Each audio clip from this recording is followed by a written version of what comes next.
আজ আমাদের আলোচনার বিষয় হলো দেহ তরল অধ্যায়ের রক্ত ও তার উপাদান নিয়ে। তাহলে প্রথম যে অংশটা জানবো, দেহ তরল কাকে বলে। দেখো, এখানে একটা সংজ্ঞার মাধ্যমে আমি বলেছি, মানুষ ও জটিল সংগঠনযুক্ত প্রাণীদেহে প্রয়োজনীয় উপাদানসমূহ কোষে কোষে পৌঁছাবার জন্য এবং কোষের বিপাকীয় ক্রিয়ার ফলে উৎপন্ন পদার্থসমূহ দেহের অন্যত্র সংবহনের জন্য তরল মাধ্যমকে দেহ তরল বলছে। ঠিক আছে, দেহ তরল কিন্তু আমাদের মানবদেহ বা জটিল সংগঠনযুক্ত প্রাণীদেহের একটা পরিবহনের মাধ্যম, যার দ্বারা আমাদের যে শ্বাসবায়ু, বিভিন্ন পুষ্টিদ্রব্য, বিভিন্ন ধরনের রেচন বস্তু এই দেহ তরলের মাধ্যমেই পরিবহন হয়। ঠিক আছে, আচ্ছা, এই যেটা বলছিলাম, মানুষ ও অন্যান্য জটিল সংগঠনযুক্ত প্রাণীদেহ, অবশ্যই সেটা বহুকোষী প্রাণীদেহের কোষে কোষে প্রয়োজনীয় উপাদানসমূহ খুব দ্রুত পৌঁছে দেওয়ার জন্যই কিন্তু এই সংবহনতন্ত্র গড়ে উঠেছে। দেহ তরল কিন্তু সংবহনতন্ত্রের একটা অংশ। ঠিক আছে, এবার এই দেখো, দেহ তরল একটা জিনিস দেখো, এখানে কি লেখা আছে দেখো, মানুষের দেহে 70% জল থাকে। এরপর যেটা আসছি তোমাদের, দেখো দেহ তরল দু ধরনের, অন্তঃকোষীয় বা ইন্ট্রাসেলুলার তরল, যার মধ্যে প্রোটিন, বিভিন্ন ধরনের আয়ন প্রভৃতি থাকছে। এটার পরিমাণ হচ্ছে 100-র মধ্যে 65 ভাগ। আর হচ্ছে বহিঃকোষীয় তরল বা এক্সট্রা সেলুলার তরল, এটা হচ্ছে 35% থাকছে। আর এর মধ্যে বিভিন্ন ধরনের, সবথেকে বেশি থাকছে সোডিয়াম আর ক্লোরাইড আয়ন, আর বিভিন্ন ধরনের জৈব অ্যাসিড আয়ন থাকছে। হ্যাঁ, আচ্ছা, তাহলে প্রতিটি কোষের মধ্যে যে তরল থাকছে সেটা কিন্তু অন্তর্কোষীয় তরল। ঠিক আছে, আর বহিঃকোষীয় তরল হচ্ছে কোষের বাইরে অবস্থান করছে, সেটাও বহিঃকোষীয় তরল। বহিঃকোষীয় তরলের দেখো কতগুলো ভাগ দিয়েছি আমি। প্রথমে দেখতে পাচ্ছ রক্ত, প্লাজমা। ঠিক আছে, রক্তের মধ্যে অবস্থান করছে রক্তরস, রক্ত প্লাজমা, যেটা বহিঃকোষীয় তরল। আচ্ছা, এরপর হচ্ছে লসিকা। সেকেন্ডে দেখতে পাচ্ছ লসিকা। লসিকা হচ্ছে হালকা হলদে বর্ণের এক ধরনের পরিবর্তিত কলারস, যেটা মানুষ ও অন্যান্য মেরুদণ্ডী প্রাণীর দেহের যেসব শরীরের যেসব অংশে রক্ত পৌঁছাতে পারে না একদম, সেই সব অংশে কিন্তু লসিকার মাধ্যমে সংবহন সম্পন্ন হয়। ঠিক আছে, এরপর হচ্ছে তোমার কলারস বা ইন্টারস্টিশিয়াল তরল। এটা কি, কলা, কোষ কলা হয়, কলার অন্তর্বর্তী স্থানে এই তরল অবস্থান করছে। তারপর হচ্ছে CSF, নামটা শুনেছ, cerebro spinal fluid. Cerebro spinal যে তরল কোথায় থাকছে তোমরা জানো অবশ্যই, যে CSF এটা হচ্ছে মস্তিষ্কের যে প্রকোষ্ঠ বা সুষুম্না কাণ্ডের যে কেন্দ্রীয় নালী, যেটা এবং যেটা মস্তিষ্কের বা আমাদের স্নায়ুতন্ত্রের সাব অ্যারাকনয়েড স্থান, সেই স্থানে যে তরলটা থাকছে তাকে CSF বলছে। এটা কি করছে, স্নায়ুতন্ত্রকে পুষ্টিরস সরবরাহ করছে এবং বিপাকজাত পদার্থগুলোকে সঠিক স্থানে সংবহন করে নিয়ে যাচ্ছে। ঠিক আছে, এরপর আসছি ইন্ট্রা অকিউলার তরল। এটা কি হয়, যে আমাদের অক্ষি গোলকের মধ্যে যে অ্যাকুয়াস হিউমার, ভিট্রিয়াস হিউমার থাকে, সেই অংশের যে তরলটা সেটাকেই বলছে। আচ্ছা, মূত্র। মূত্র জানি যে মেরুদণ্ডী প্রাণীদের রেচন পদার্থ, এক প্রকার স্বচ্ছ হালকা হলদে রঙের, হালকা অম্লধর্মী ঝাঁঝালো গন্ধযুক্ত তরল পদার্থ, হ্যাঁ, যেটা দেহের বাইরে নির্গত হয়, সেটা হচ্ছে মূত্র। এটা এক ধরনের বহিঃকোষীয় তরল। তারপর হচ্ছে ঘাম। ঠিক আছে, ঘাম হচ্ছে ত্বকের ঘর্মগ্রন্থি থেকে একটা ক্ষরিত তরল পদার্থ, হ্যাঁ, যেটার মধ্যে কি থাকছে, সোডিয়াম, ক্লোরাইড, তারপর ইউরিয়া, ইউরিক অ্যাসিড রেচন পদার্থ থাকছে, দেহ থেকে বেরোচ্ছে এগুলোর রেচন পদার্থের মাধ্যমে। আর এই ঘাম কি করছে, আমাদের কিন্তু দেহতাপ নিয়ন্ত্রণ করতে সাহায্য করছে, জলসাম্য বজায় রাখতেও সাহায্য করে। আচ্ছা, এরপর আসছি সাইনোভিয়াল তরল। এটাও তোমরা পড়েছো, কোথায় থাকে? অস্থি সন্ধিতে সাইনোভিয়াল তরল থাকছে, মানে অস্থির যে সংযোগ স্থল, ঠিক আছে, সেখানে যে একটা পর্দা বা ঝিল্লি দ্বারা আবৃত থাকে, ওই ঝিল্লি থেকেই যে খরিত রস, সেটা কি সাইনোভিয়াল তরল বলছে। এটা অস্থিসন্ধিকে কি করছে? মসৃণ রাখছে, পিচ্ছিল রাখছে, এবং কোনো মানে ঘর্ষণজনিত সমস্যা থেকে রক্ষা করছে সাইনোভিয়াল তরল। আচ্ছা, এরপর আসছি তোমার পরিপাক তরল। পরিপাক তরল কি? যে আমাদের যে বিভিন্ন পাচক রস, বিভিন্ন ধরনের লালা রস, গ্যাস্ট্রিক জুস, আন্ত্রিক রস, হ্যাঁ, পিত্ত রস, ঠিক আছে, এগুলো কিন্তু পড়ছে পরিপাক তরল। এটাও একটা এক্সট্রা সেলুলার তরলের মধ্যে পড়ছে। আচ্ছা, এরপর আসছি দেহ তরলের তাৎপর্য নিয়ে। দেহ তরলের তাৎপর্য কি? প্রথমে আসছি হোমিওস্ট্যাসিস বা সাম্যাবস্থা। দেহের অভ্যন্তরীণ পরিবেশের সাম্যাবস্থা বজায় থাকাকে হোমিওস্ট্যাসিস বলে। দেহ তরল এক্ষেত্রে গুরুত্বপূর্ণ ভূমিকা গ্রহণ করে। ঠিক আছে, তারপর হচ্ছে পরিবহন পদ্ধতি। পুষ্টিদ্রব্য এবং অন্যান্য প্রয়োজনীয় উপাদানগুলো কোষে প্রবেশ করে এবং কোষ থেকে দূষিত পদার্থের অপসারণ ঘটাতে দেহ তরল সাহায্য করছে। আচ্ছা, এরপর আসছে বিপাকীয় ক্রিয়া। ঠিক আছে, বিপাকীয় ক্রিয়া হচ্ছে কি না, বৃদ্ধি এবং বিভিন্ন বিপাকীয় ক্রিয়ার নিয়ন্ত্রণের জন্য কিন্তু এই দেহ তরল গুরুত্বপূর্ণ ভূমিকা পালন করছে। তারপর হচ্ছে তাপ নিয়ন্ত্রণ। আমাদের যে দেহ তরল, দেহের মধ্যে যে তাপ, সেটা নিয়ন্ত্রণে প্রয়োজনীয় ভূমিকা গ্রহণ করছে। এরপর আসবো আমরা রক্ত। ঠিক আছে, আমাদের দেহে প্রধান যে দু প্রকার তরল আছে, সেটা হচ্ছে রক্ত এবং লসিকা। আজ আমরা রক্ত নিয়ে এবং তার উপাদান নিয়ে আলোচনা করব। তো দেখো, রক্ত কাকে বলে? কি বলছে দেখো, অস্বচ্ছ অস্বচ্ছ লবণাক্ত ক্ষারধর্মী যে তরল যোগকলা হৃৎপিণ্ড ও রক্তবাহের অবস্থান করে, প্রাণীদেহের প্রয়োজনীয় বস্তুর পরিবহনে সাহায্য করে এবং যা রক্তরস ও রক্তকণিকা নিয়ে গঠিত, তাকে রক্ত বলে। ঠিক আছে, কোনো স্বাভাবিক পুরুষে দেহের এর পরিমাণ হচ্ছে 5 লিটার এবং স্বাভাবিক স্ত্রীলোকের ক্ষেত্রে 4.5 লিটার। ঠিক আছে, এরপর আসি রক্তের বৈশিষ্ট্য নিয়ে। রক্তকে তরল যোগকলা বলা হয়। কেন বলা হয় পরে আসব এর আলোচনায়। তারপর বলছে যে রক্ত হচ্ছে লাল বর্ণের। ঠিক আছে, রক্ত লাল বর্ণের কেন? পরীক্ষায় আসতে পারে। কারণ মানুষের যে লোহিত রক্ত কণিকা থাকে, তার মধ্যে হিমোগ্লোবিন যে মানে প্রোটিনটা থাকে, সেটার মধ্যে লৌহ গঠিত শ্বাসরঞ্জক থাকায় রক্তকে লাল বর্ণের দেখায়, তাই জন্য রক্ত লাল। এরপর আসছি, রক্ত হচ্ছে লবণাক্ত, হালকা লবণাক্ত। কারণ কি? এখানে NaCl অর্থাৎ সোডিয়াম ক্লোরাইডের লবণের আধিক্য থাকার জন্য রক্ত লবণাক্ত। ঠিক আছে, আচ্ছা, এরপর আসছি সামান্য ক্ষারীয়। রক্ত কিন্তু কিছুটা ক্ষারীয় প্রকৃতির হয়। গড় পিএইচ কত এর? 7.4। আচ্ছা, এছাড়া হচ্ছে রক্ত কিন্তু অস্বচ্ছ প্রকৃতির হয় এবং সান্দ্র প্রকৃতির হয়। এরপর যেটা বলছিলাম, রক্তকে যোগকলা কেন বলা হচ্ছে? রক্তকে যোগকলা এই কারণে বলা হচ্ছে যে, কারণ রক্তের যে ভ্রূণের মানে যে উৎপত্তি হচ্ছে, রক্ত ভ্রূণের মেসোডাম থেকে কিন্তু উৎপন্ন হয়। আচ্ছা, তারপর হচ্ছে রক্তে কিন্তু ধাত্রের পরিমাণ বেশি, অর্থাৎ 91 থেকে 92% কিন্তু জল থাকে, বেশি পরিমাণে জল থাকে। আচ্ছা, তারপর দেখো, বিভিন্ন ধরনের কোষ, কলা, অঙ্গ, তন্ত্রের মধ্যে সংযোগ সাধন করছে। ঠিক আছে, যেটা যোগকলার একটা বিশেষ ভূমিকা। তারপর হচ্ছে রক্তের মধ্যে কিন্তু কোনো ভিত্তিপর্দা থাকে না। এই সব কারণের জন্য রক্তকে মানে তরল যোগকলা বলা হয়। বোঝা গেছে? আচ্ছা, এরপর আসছি রক্তের বিভিন্ন উপাদান নিয়ে।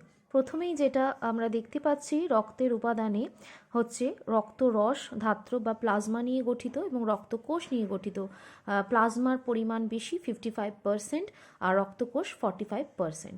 ঠিক আছে, এবার রক্তরস আর বা রক্তপ্লাজমাটা কি? রক্তের মধ্যে থেকে যদি আমি কোষীয় উপাদান বা রক্ত কণিকাগুলো যদি বাদ দিয়ে যে জলীয় অকোষীয় প্রোটিন সমৃদ্ধ ধাত্র পড়ে থাকবে, সেটা কি রক্তরস বা রক্তপ্লাজমা বা ধাত্র বলছে। ঠিক আছে, এই এই মানে রক্তের এই ধাত্রের মধ্যে বা রক্তরসের মধ্যে কি কি আছে দেখো, জল, কঠিন পদার্থ, গ্যাসীয় বস্তু। জলের পরিমাণ 91 থেকে 92%, কঠিন পদার্থ 8 থেকে 9%, গ্যাসীয় বস্তু 1 থেকে 2%। গ্যাসীয় বস্তুর মধ্যে oxygen, carbon die oxide, nitrogen থাকছে। জৈব বস্তুর মধ্যে যেটা থাকছে প্রোটিন, বিভিন্ন ধরনের প্রোটিন, যেগুলো plasma protein, albumin, globulin, fibrinogen, ঠিক আছে, তার মধ্যে হিমোগ্লোবিন থাকছে। আচ্ছা, এরপর দেখাচ্ছে কি অপ্রোটিন নাইট্রোজেন যৌগ, যেটাকে এনপিএন বলছে। ঠিক আছে, তো এই এই এই জিনিসটা থাকছে। এই অপ্রোটিন নাইট্রোজেন যৌগর মধ্যে amino acid, urea, uric acid, creatinine, ammonia এসব পড়ছে। এগুলো কিন্তু তোমার রক্তরসের মধ্যে মানে যে কঠিন পদার্থের জৈব বস্তুর মধ্যে থাকছে। আচ্ছা, নাইট্রোজেন বিহীন যে জৈব যৌগগুলো সেগুলো হচ্ছে ধরো কার্বোহাইড্রেট, তার মধ্যে গ্লুকোজ, ফ্যাটি অ্যাসিড, কোলেস্টেরল, জৈব অ্যাসিড, বিভিন্ন ধরনের ল্যাকটিক অ্যাসিড, পাইরুভিক অ্যাসিড, এই সব জৈব অ্যাসিডগুলো থাকছে। আচ্ছা, এরপর হচ্ছে তোমার কি, এরপর হচ্ছে অজৈব বস্তু। অজৈব বস্তুর মধ্যে বিভিন্ন ধরনের ক্যাটায়ন, অ্যানায়ন, মানে বিভিন্ন ধরনের মানে আয়নগুলো, calcium, magnesium, potassium, chloride, sodium, bicarbonate, হ্যাঁ, আয়রন, কপার, সোডিয়াম, এসব সমস্ত ধরনের অজৈব বস্তু আয়নের গুলো থাকছে। ঠিক আছে, আচ্ছা, এরপর আসছি অন্যান্য বস্তুর মধ্যে। অন্যান্য বস্তুর মধ্যে কি থাকছে, বিভিন্ন ধরনের ভিটামিন সি, তারপর হচ্ছে থিয়ামিন, রাইবোফ্লাভিন প্রভৃতি বিভিন্ন ধরনের ভিটামিন থাকছে, বিভিন্ন ধরনের উৎসেচক, অ্যামাইলেজ, ফসফেটেজ, হ্যাঁ, বিভিন্ন ধরনের উৎসেচকগুলো থাকছে। রঞ্জকের মধ্যে রঞ্জক থাকছে বিলিরুবিন, বিলিভার্ডিন, এসব ধরনের রঞ্জকগুলো থাকছে। বিভিন্ন ধরনের হরমোন, অন্তঃক্ষরা গ্রন্থি নিঃসৃত বিভিন্ন ধরনের হরমোনগুলো থাকছে। ঠিক আছে, এরপর আমরা দেখব যে রক্তরসের কাজ কি। রক্তরসের যে প্রধান কাজ হচ্ছে পুষ্টিদ্রব্য পরিবহন। বিভিন্ন ধরনের পুষ্টিদ্রব্য, glucose, amino acid, fatty acid, vitamin, হ্যাঁ, কলাকোষে পৌঁছতে সাহায্য করছে। ঠিক আছে, আর সেকেন্ড পয়েন্ট হচ্ছে কি বজ্র পদার্থ অপসারণ। বজ্র পদার্থ বিপাক ক্রিয়ার ফলে কোষের মধ্যে যে বিপাক ক্রিয়া সম্পন্ন হচ্ছে সেগুলো থেকে যে বিভিন্ন উৎপন্ন বজ্র পদার্থ, যেগুলো ইউরিয়া, ইউরিক অ্যাসিড, ক্রিয়েটিনিন, এগুলো সেখান থেকে রেচন অঙ্গে পরিবহনে সাহায্য করছে। ঠিক আছে, আচ্ছা, তোমার তারপর হচ্ছে অক্সিজেন আর কার্বন ডাই অক্সাইডের পরিবহন। হ্যাঁ, এই শ্বাসবায়ুগুলো অক্সিজেন, কার্বন ডাই অক্সাইডের পরিবহনে সাহায্য করছে। বিভিন্ন ধরনের ভিটামিন, তোমার হরমোন, তারপর অন্তঃক্ষরা গ্রন্থি থেকে যে হরমোন খরিত হচ্ছে সেগুলো, খনিজ লবণ, এইসব জিনিসগুলো পরিবহনে সাহায্য করছে। আচ্ছা, এই রক্তরসের মধ্যে যে প্লাজমা প্রোটিনগুলো থাকছে সেগুলো কিন্তু অম্ল ও ক্ষারের ভারসাম্য বজায় রাখতে সাহায্য করছে। আচ্ছা, নির্দিষ্ট উষ্ণতা বজায় রাখতে সাহায্য করছে, মানে দেহের উষ্ণতা নিয়ন্ত্রণ করছে। রোগ প্রতিরোধে সাহায্য করছে। যে রক্তরসের মধ্যে যে গামা গ্লোবিউলিন থাকছে সেটা অ্যান্টিবডি হিসেবে কাজ করছে, দেহের ইমিউনিটি গ্রো করতে সাহায্য করছে, রোগ প্রতিরোধ ক্ষমতা গড়ে তুলতে সাহায্য করছে। রক্ত তঞ্চনে সাহায্য করছে। কি মানে ধরো কোনো জায়গা কেটে গেলে যে তঞ্চন প্রক্রিয়াটা, সেখানে যে রক্তরসের মধ্যে প্লাজমা প্রোটিন, প্রথমবিন, ফাইব্রিনোজেন থাকছে, বা বিভিন্ন ধরনের ফ্যাক্টরসগুলো থাকছে রক্ততঞ্চনের জন্য, ক্যালসিয়াম আয়ন, সেটা ক্ষতস্থানে রক্ততঞ্চনে সহায়তা করছে, রক্তক্ষরণ বন্ধ করতে সাহায্য করছে। ঠিক আছে, এটা রক্তরসের কাজ হলো। এরপর আসছি আমরা রক্তকোষ বা রক্তকণিকা নিয়ে। এই যেটা 45% থাকছে মানুষের রক্তে বর্তমান বিভিন্ন কোষীয় অংশ অর্থাৎ আরবিসি, ডাব্লিউবিসি ও অনুচক্রিকাকে একত্রে রক্তকণিকা বা রক্তের সাকার উপাদান বলছে। আরবিসি, ডাব্লিউবিসি প্লেটলেট বা অনুচক্রিকা। আরবিসি লোহিত রক্তকণিকা, ডাব্লিউবিসি হচ্ছে শ্বেত রক্তকণিকা, আর প্লেটলেট অনুচক্রিকা। ঠিক আছে, তো প্রথমে আমরা আরবিসি সম্পর্কে জানবো। দেখো, এই ছবিটিতে আমি আরবিসির ছবি দেখানোর চেষ্টা করেছি। আরবিসি হচ্ছে লোহিত রক্তকণিকা, এটাকে এরিথ্রোসাইটও বলা হয়। হিমোগ্লোবিন শ্বাসরঞ্জকযুক্ত অক্সিজেন পরিবহনে সক্ষম যে লাল রক্তকণিকা তাকে লোহিত রক্তকণিকা বা আরবিসি বলছে। এটা মানুষের পূর্ণাঙ্গ মানে লোহিত রক্তকণিকা যেটা থাকে সেটা গোলাকার দ্বি অবতল চাকতির মতো দেখতে হয়। ছবিতে দেখে বুঝতে পারছো নিশ্চয়ই, চাকতির মতো দেখতে হয়। আর এটা কিন্তু নিউক্লিয়াস বিহীন হয়। এমনি মানুষের আরবিসি মানে যখন সৃষ্টি হচ্ছে তখন প্রথম পর্যায়ে কিন্তু নিউক্লিয়াস থাকছে, কিন্তু পরিণতির সময় ধীরে ধীরে সেই নিউক্লিয়াস কিন্তু আস্তে আস্তে নষ্ট হয়ে যাচ্ছে। এবং রক্তরসে বর্তমান যে পরিণত আরবিসি থাকছে, লোহিত রক্তকণিকা থাকছে, সেটাতে কিন্তু নিউক্লিয়াস অনুপস্থিত থাকছে। আর পরিণত আরবিসিতে কোষাঙ্গাণুর মধ্যে মাইটোকন্ড্রিয়া এন্ডোপ্লাজমিক রেটিকুলামও থাকছে না। এবার এই যে নিউক্লিয়াস, এন্ডোপ্লাজমিক রেটিকুলাম, মাইটোকন্ড্রিয়া অনুপস্থিতি, এটার আবার বেনিফিটও আছে। কেন না, আরবিসিতে যে নিউক্লিয়াস না থাকার জন্য এটা দ্বি অবতল হচ্ছে এবং এর ক্ষেত্রফলটাও বৃদ্ধি পাচ্ছে এবং অক্সিজেন শোষণ ক্ষমতাও বৃদ্ধি পাচ্ছে। ঠিক আছে, এবার এন্ডোপ্লাজমিক রেটিকুলামের অ্যাবসেন্টে কি হচ্ছে, যে মানুষের পরিণত আরবিসিতে যে এন্ডোপ্লাজমিক রেটিকুলাম থাকছে না সেটার জন্য কিন্তু এর সংকোচনশীলতা বৃদ্ধি পাচ্ছে, ফলে সহজেই আরবিসি সরু রক্তজলকের মধ্যে দিয়েও কিন্তু যেতে পারছে, কোনো অসুবিধা হচ্ছে না। আর মাইটোকন্ড্রিয়া অনুপস্থিতি থাকার জন্য এর ক্ষেত্রে কি হয়, যে শুধুমাত্র কিন্তু গ্লাইকোলাইসিস হয়, মানে তোমার ক্রেবস সাইকেল, টিসিএ সাইকেল যেটা প্রান্তীয় শ্বসন, ফ্যাটি অ্যাসিডের বিটা জারণ, এগুলো কিন্তু হয় না। ফলে আরবিসির যে নিজের জন্য যে মুক্ত অক্সিজেন সেটা কিন্তু ব্যয়িত হচ্ছে না। হ্যাঁ, আর হিমোগ্লোবিন দ্বারা আবদ্ধ অক্সিজেন পুরোপুরি কিন্তু কলাকোষে চলে যাচ্ছে। বোঝা গেছে? আচ্ছা, একটা জিনিস তোমাদের বলা হয়নি, যে আরবিসি লোহিত রক্তকণিকা কিন্তু গড়ে প্রায় 120 দিন বাঁচে। এবার আমরা জানবো আরবিসির কোথা থেকে উৎপাদন হচ্ছে। আরবিসির উৎপাদন প্রক্রিয়াকে এরিথ্রোপয়েসিস বলছে। এমনিতে ভ্রূণ অবস্থায় আরবিসি সাধারণত যকৃতে উৎপন্ন হয়, তবে ভূমিষ্ঠ হওয়ার পরে মানবদেহের লোহিত অস্থিমজ্জা থেকে কিন্তু এই লোহিত রক্তকণিকা উৎপন্ন হয়। আর একটা বিষয় তোমাদের জেনে রাখো, এই যে লোহিত রক্তকণিকার মধ্যে যে হিমোগ্লোবিন থাকছে সেটা কিন্তু গ্লোবিন প্রোটিন আর হিম গ্রুপ নিয়ে গঠিত। একটা লাল বর্ণের শ্বাসরঞ্জক কণা যেটা মেরুদণ্ডী প্রাণীদের লোহিত রক্তকণিকার থাকে, আর কিছু অমেরুদণ্ডী প্রাণী যেমন অঙ্গুরিমাল মানে যেমন কেঁচো, এদের রক্তরসে থাকে। ঠিক আছে, রক্তরসে কিন্তু এরা মানে এই হিমোগ্লোবিন দ্রবীভূত অবস্থায় থাকে, এদের রক্তে মানে লোহিত রক্তকণিকা থাকছে না। এই অ্যানিলিডা, কেঁচো, এদের কথা বলছি আর কি। ঠিক আছে, এমনিতে হিমোগ্লোবিন কিন্তু দুই প্রকারের হয়, হিমোগ্লোবিন এফ, হিমোগ্লোবিন এ। হিমোগ্লোবিন এফ কখন তৈরি হয়, হিমোগ্লোবিন এফ যেটাকে বলছে ফিটাল হিমোগ্লোবিন, ভ্রূণ অবস্থায় তৈরি হচ্ছে। এটা দুটো আলফা আর দুটো গামা পলিপেপটাইড শৃঙ্খল দ্বারা গঠিত। আর যেটা ম্যাচিওর হওয়ার পর মানে হিমোগ্লোবিন এ যেটা, সেটা হচ্ছে পরিণত মানবদেহে এই হিমোগ্লোবিনটাই হচ্ছে HbA বলছে, হিমোগ্লোবিন এ বলছে। ঠিক, সেটা আবার দু প্রকারের হচ্ছে হিমোগ্লোবিন এ। দুটো প্রকার কি কি, haemoglobin A1, haemoglobin A2। Haemoglobin A1 দুটো আলফা আর দুটো বিটা শৃঙ্খল দ্বারা গঠিত হয়, আর হিমোগ্লোবিন A2 হচ্ছে দুটো আলফা আর দুটো ডেল্টা শৃঙ্খল দ্বারা গঠিত হয়। জাস্ট এটা তোমাদের জানার জন্য, শর্ট কোশ্চেনে যদি আসে আর কি। হ্যাঁ, এমনিতে মানে হিমোগ্লোবিন মানুষের 100 ml রক্তে হিমোগ্লোবিনের পরিমাণ থাকা উচিত সাধারণত 14.5 গ্রাম।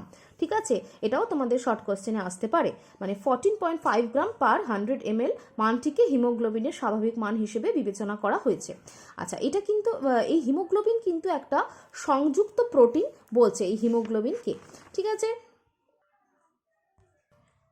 এরপর আসছি লোহিত রক্তকণিকার কাজ নিয়ে। প্রথম যে কাজটা দেখো, শ্বাসবায়ুর পরিবহনে সাহায্য করছে, মানে অক্সিজেন, কার্বন ডাই অক্সাইড কি করছে, যে মানে আরবিসির মধ্যে যে হিমোগ্লোবিন সে অক্সিজেনের সঙ্গে যুক্ত হয়ে অক্সি হিমোগ্লোবিন, কার্বন ডাই অক্সাইডের সঙ্গে যুক্ত হয়ে কার্বোমিনো হিমোগ্লোবিন গঠন করছে এবং রক্তের মধ্য দিয়ে সেগুলি পরিবহন করে কোষীয় শ্বসনে সহায়তা করছে।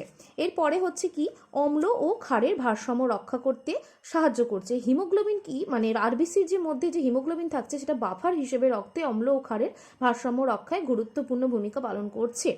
আচ্ছা, রক্তের সান্দ্রতা বজায় রাখতে সাহায্য করছে লোহিত রক্তকণিকা।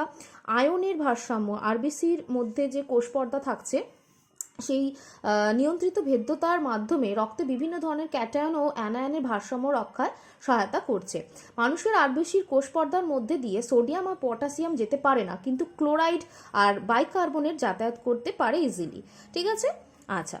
এরপর আর একটা কাজ তোমরা জেনে রাখো যে আরবিসির মধ্যে যে হিমোগ্লোবিন থাকছে, সেই আরবিসি যদি যখন মরে যায় মৃত আরবিসি থেকে, মানে মৃত আরবিসির মধ্যে যে হিমোগ্লোবিন থাকছে সেটা বিশ্লিষ্ট হয়ে বিলিরুবিন, বিলিভার্ডিন তো রঞ্জক পদার্থ তৈরি করছে। এগুলো কিন্তু মলের মধ্যে বর্ণ ধারণে সাহায্য করে। এছাড়া হিমোগ্লোবিন থেকে ইউরোক্রোম নামক এক ধরনের রঞ্জক উৎপন্ন হয়, যা মূত্রের বর্ণ ধারণেও সাহায্য করছে। এই গেল হচ্ছে লোহিত রক্ত কণিকার সামগ্রিক কাজ। আচ্ছা, এরপর আসছি রক্তকোষের সেকেন্ড অংশ, যেটা হচ্ছে ডাব্লিউবিসি বা শীত রক্ত কণিকা। এটিকে লিউকোসাইটও বলা হয়। ঠিক আছে, এই যে ডাব্লিউবিসি, ঠিক আছে, এটা কি হচ্ছে, যে প্রকার রক্তকণিকা নিউক্লিয়াস যুক্ত। এর আগে আরবিসি পেলাম আমরা কি নিউক্লিয়াস বিহীন। তাহলে যে প্রকার রক্তকণিকা নিউক্লিয়াস যুক্ত, রঞ্জক না থাকার জন্য এরা বর্ণহীন হয়, অনিয়তাকার হয়, অ্যামিবয়েড গমনে সক্ষম হয়, এবং যারা দেহের প্রতিরক্ষা তন্ত্রের সাথে বিশেষভাবে যুক্ত তাদেরকে ডাব্লিউবিসি বা শ্বেতরক্ত কণিকা বা লিউকোসাইট বলছে। ঠিক আছে, আচ্ছা। এমনিতে লোহিত রক্তকণিকার ক্ষেত্রে গড় আয়ু দেখেছিলাম 120 দিন। এদের কিন্তু গড় আয়ু কম, 1 থেকে 15 দিন। হ্যাঁ, আর আচ্ছা, এদের যদি আমি লোহিত রক্তকণিকার পরিপ্রেক্ষিতে যদি এর অনুপাত হিসেব করি, মানে রক্তে যদি আরবিসি ও ডাব্লিউবিসির সাংখ্যমানের অনুপাত দেখি, তাহলে আরবিসি ইস টু ডাব্লিউবিসি হলো 700:1। ভাবতে পারছো কত কম সংখ্যায় থাকছে। আচ্ছা, শ্বেতরক্ত কণিকার উৎপত্তিস্থল কোথায়? অস্থিমজ্জা। ঠিক আছে, শ্বেতরক্ত কণিকা অস্থিমজ্জা, প্লীহা, লসিকা গ্রন্থির প্রভৃতি স্থান থেকে কিন্তু উৎপত্তি লাভ করে। আচ্ছা, এরপর আসছি এই ডাব্লিউবিসির ভাগগুলো কি কি। গ্র্যানুলোসাইট, যেটা দানাদার, আর একটা হচ্ছে আগ্র্যানুলোসাইট। এরকম নাম কেন হচ্ছে গ্র্যানুলোসাইট বা আগ্র্যানুলোসাইট কেন নাম হচ্ছে? বলছে কি, দেখো সাইটোপ্লাজমে, মানে শ্বেতরক্ত কণিকাকে যদি আমি অণুবীক্ষণ যন্ত্রের সাহায্যে পর্যবেক্ষণ করি, তাহলে সাইটোপ্লাজমে সূক্ষ্ম সূক্ষ্ম গ্র্যানিউলস বা কণিকা লক্ষ্য যদি করা যায়, সেটা হচ্ছে দানাদার শ্বেতরক্ত কণিকা। তাই জন্য সেটাকে গ্র্যানুলোসাইট বলছে। আর যখন অণুবীক্ষণ যন্ত্রের সাহায্যে দেখলে মানে দানা দেখতে পাওয়া যাবে না, সেটা হচ্ছে আগ্র্যানুলোসাইট বা দানাবিহীন শ্বেতরক্ত কণিকা বলছে। এবার এই দানাযুক্ত যে গ্র্যানুলোসাইট, এটার আবার 3 ধরনের কি কি। নিউট্রোফিল, যেটা 50 থেকে 70% থাকছে, ইওসিনোফিল, বেসোফিল। ইওসিনোফিল 1 থেকে 4%, বেসোফিল 0.4%। ঠিক আছে, আর আগ্র্যানুলোসাইটের মধ্যে মনোসাইট, হ্যাঁ, যেটা সব থেকে বড় শ্বেতরক্ত কণিকা, 2 থেকে 3% থাকছে। লিম্ফোসাইট, লিম্ফোসাইট আবার ছোটও হয় আবার বড়ও হয়, এটা 20 থেকে 40% অবধি থাকছে। ঠিক আছে, দেখো এখানে একটা ছবি দেখিয়েছি। এখানে প্রথমে আমি গ্র্যানুলোসাইট মানে 3টে, নিউট্রোফিল, ইওসিনোফিল আর বেসোফিল নিয়ে আলোচনা করছি। দেখো প্রথমে ছবিটা যেটা দেখতে পাচ্ছ, নিউট্রোফিল, যেটা হচ্ছে মানে যে প্রকার দানাদার শ্বেতরক্ত কণিকার সাইটোপ্লাজম স্থিত যে দানাগুলো থাকে, সেটা প্রশম রঞ্জক দ্বারা রঞ্জিত হয়, সেটা হচ্ছে নিউট্রোফিল বলছে। নিউট্রাল থেকে নিউট্রোফিল। ঠিক আছে, এর কাজ কি? এর কাজ হচ্ছে আগ্রাসন বা ফ্যাগোসাইটোসিস প্রক্রিয়ার মাধ্যমে রোগ জীবাণু ধ্বংস করা। ঠিক আছে, এ গেল হচ্ছে নিউট্রোফিল। এরপর আসছি ইওসিনোফিল। ইওসিনোফিল এর মধ্যে যে সাইটোপ্লাজম স্থিত যে দানাগুলো থাকে, সেটা অম্লধর্মী বা অ্যাসিডধর্মী রঞ্জক অর্থাৎ ইওসিন দ্বারা রঞ্জিত হয়। ঠিক আছে, আচ্ছা, এর কাজ কি? এর কাজ হচ্ছে হিস্টামিন ক্ষরণ করে অ্যালার্জি প্রতিরোধ করতে এ সাহায্য করছে। এরপর আসছি বেসোফিল। বেসোফিল কি? এর মধ্যে এর সাইটোপ্লাজমে যে কণিকা বা দানাগুলো থাকছে, সেটা ক্ষারীয় রঞ্জক দ্বারা রঞ্জিত করা যায়। ঠিক আছে, এর কাজ কি? এর কাজ হচ্ছে হেপারিন নিঃসরণ করে এবং রক্ততঞ্চন প্রতিরোধ করতে সাহায্য করে। হেপারিন রক্তবাহের মধ্যে মানে তঞ্চন নিরোধক পদার্থ হিসেবে কাজ করছে। ঠিক আছে, মানে রক্তবাহ স্মুথ রাখার জন্য কিন্তু এটা তঞ্চন হতে দিচ্ছে না, এই হেপারিন, যেটা বেসোফিল ক্ষরণ করছে। ঠিক আছে, এরপর আসছি তোমার দানাবিহীন বা আগ্র্যানুলোসাইট যে শ্বেত রক্তকণিকা সেটা নিয়ে। কেন দানাবিহীন বলছে? কারণ এই সব শ্বেত রক্তকণিকাকে যদি আমি আণুবীক্ষণিক যন্ত্রে পর্যবেক্ষণ করি তাহলে সাইটোপ্লাজমের মধ্যে কোনো কণিকা লক্ষ্য করা যায় না এবং সাইটোপ্লাজমটাকে স্বচ্ছ দেখায়, তাই জন্য এটাকে এরকম নাম দেওয়া হয়েছে দানাবিহীন বা আগ্রানুলোসাইট। ঠিক আছে, এটা দু ধরনের হয়, মোনোসাইট আর লিম্ফোসাইট। ঠিক আছে, লিম্ফোসাইট কিন্তু আবার ছোট লিম্ফোসাইট হয়, হ্যাঁ, যাদের ব্যাসটা ছোট, আবার বড় লিম্ফোসাইট হয় যাদের ব্যাসটা বড়। ঠিক আছে, আচ্ছা এরপর আসছি মানে লিম্ফোসাইটের কাজ কি? লিম্ফোসাইটের কাজ হচ্ছে অ্যান্টিবডি সৃষ্টি করে মানে রোগ সংক্রমণকে প্রতিরোধ করতে সাহায্য করা। ঠিক আছে, এছাড়াও লিম্ফোসাইট আবার যদি আমি উৎপত্তিগতভাবে যদি লিম্ফোসাইটকে ভাগ করি তাহলে দু ধরনের হচ্ছে, বি লিম্ফোসাইট আর টি লিম্ফোসাইট। বি লিম্ফোসাইট কি করছে? রসভিত্তিক আমাদের ইমিউনিটি গড়ে উঠতে সাহায্য করছে দেহে, আর টি লিম্ফোসাইট কি করছে? কোষ ভিত্তিক ইমিউনিটি বা অনাক্রম্যতা গড়ে তুলতে সাহায্য করছে দেহে। আচ্ছা এরপর আসছি যেটা মনোসাইট, যেটা বলছিলাম, যেটা যে রক্তকণিকা আকারে সবচেয়ে বড়। ঠিক আছে, সবচেয়ে বড় যে আমাদের শ্বেত রক্তকণিকা, যেটা কি করছে? আগ্রাসন বা ফ্যাগোসাইটোসিস পদ্ধতিতে রোগ জীবাণু ধ্বংস করতে সাহায্য করছে। ঠিক আছে, তোমাদের পরীক্ষা শর্ট কোশ্চেনে আসতে পারে মানবদেহের বৃহত্তম রক্তকণিকা কি? সেটা হচ্ছে মনোসাইট। ঠিক আছে, দেখো এখানে রক্তকণিকার কাজগুলো আমি একটা ছকের মাধ্যমে দেখিয়েছি। এইটা লোহিত রক্তকণিকার কাজ, এখানে শ্বেত রক্তকণিকা মনোসাইট, লিম্ফোসাইট, দানাবিহীন, নিউট্রোফিল, ইউসিনোফিল, বেসোফিল, দানাযুক্ত, এগুলোর কাজ দেখানো হয়েছে। ঠিক আছে, আচ্ছা এরপর চলে যাচ্ছি আমি অণুচক্রিকা। অণুচক্রিকা কি? যে মানুষ ও অন্যান্য মেরুদণ্ডী প্রাণীদের রক্তে যে ক্ষুদ্র আকারের রক্তকণিকা দেহের ক্ষতস্থানে রক্ত তঞ্চনে সহায়তা করছে এবং এর আকৃতিটা হচ্ছে ডিম্বাকার বা বেম আকারের, মানে বেম আকৃতি বিশিষ্ট, এবং এরা কিন্তু নিউক্লিয়াসবিহীন হচ্ছে। সেই রক্তকণিকাকে অণুচক্রিকা বলছে, এটা সব থেকে ছোট। আর এদের গড় আয়ু কত? এদের গড় আয়ু হচ্ছে 3 থেকে 10 দিন। ঠিক আছে, এই যে এখন ছবি দেখানো হয়েছে অণুচক্রিকার ছবি। হ্যাঁ, আচ্ছা এখানে একটা টেস্ট টিউবে হ্যাঁ শতকরা পরিমাণ হিসেবে দেখানো হয়েছে। দেখো রক্তরস, মানে শ্বেত রক্তকণিকা, অণুচক্রিকা এবং লোহিত রক্তকণিকাকে দেখতে পাচ্ছ। আচ্ছা, অণুচক্রিকার কাজ কি? অণুচক্রিকার প্রথম কাজ দেখতে পাচ্ছ রক্ততঞ্চন। রক্ততঞ্চনে সাহায্য করছে অণুচক্রিকা। দেহের কোনো স্থানে যদি রক্তক্ষরণ হয় সেই স্থানে অণুচক্রিকা কি করে? ভেঙে গিয়ে থ্রম্বোপ্লাস্টিন নির্গত করে, যা রক্তের প্রথম বিনকে থ্রম্বিনে পরিণত করে এবং এর পরবর্তী ধাপে থ্রম্বিন যেটা তৈরি হলো সেটা প্লাজমা প্রোটিন ফাইব্রোজেনকে ফাইব্রিন জালকে পরিণত করে, যেটা রক্ততঞ্চন ঘটাতে সাহায্য করছে। এইভাবে অণুচক্রিকা রক্ততঞ্চনের সূচনা করছে। সেকেন্ড পয়েন্ট দেখো,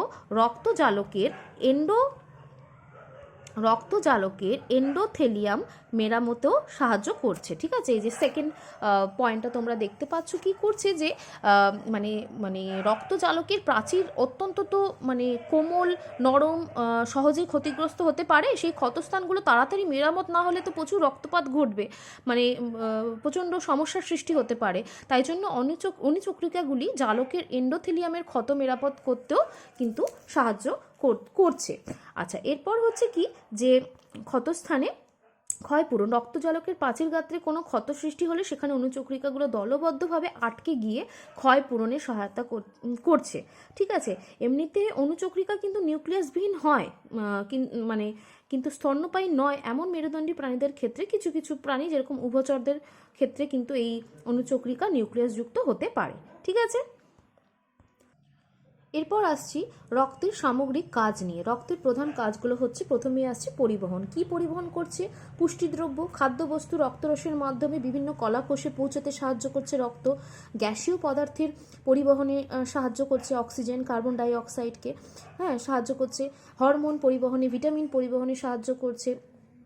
কোষের মধ্যে যে বিপাকীয় দূষিত পদার্থগুলো তৈরি হলো, মানে ইউরিয়া, ইউরিক অ্যাসিড, এই বর্জ্য পদার্থগুলোকে রক্তের মাধ্যমে রেচন অঙ্গে পরিবহন করতে সাহায্য করছে। ঠিক আছে, আচ্ছা পরিবহন হলো। এরপর হচ্ছে প্রতিরক্ষা, মানে এই যে বললাম বিভিন্ন ধরনের শ্বেত রক্তকণিকা, লিম্ফোসাইট, মোনোসাইট, নিউট্রোফিল ইত্যাদি, এরা কি করছে? রোগ জীবাণু আক্রমণের হাত থেকে দেহকে রক্ষা করছে।